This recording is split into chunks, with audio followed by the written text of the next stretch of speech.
ઝઘડિયા તાલુકામાં પ્રોહિબિશનના ગુનામાં પકડાયેલા વિદેશી દારૂના જથ્થાનો નાશ કરવામાં આવ્યો।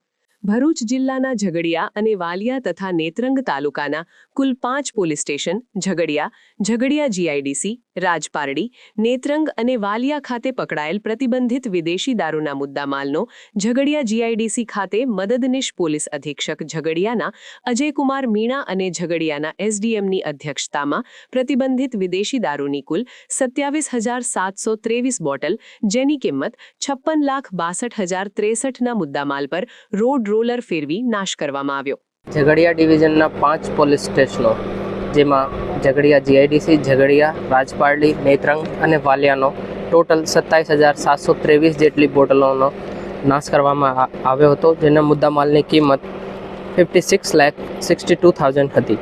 આમાં આપણે એસડીએમ સાહેબની અધ્યક્ષતામાં અને પ્રોહિબિશનના અધિકારી પણ હતા અને પ્રોપર પંચનામો કરીને આપણે 56 લાખ જેટલા રૂપિયાના મુદ્દામાલનો નાશ કરવામાં આવ્યો હતો।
સમાચારની અવનવી અપડેટ જોતા રહો નિખરતા ગુજરાત ન્યૂઝ સાથે। નિખરતા ગુજરાત ન્યૂઝને લાઇક, શેર, સબસ્ક્રાઇબ કરો અને બેલ આઇકન દબાવીને સમાચારની ઝડપી માહિતી મેળવો।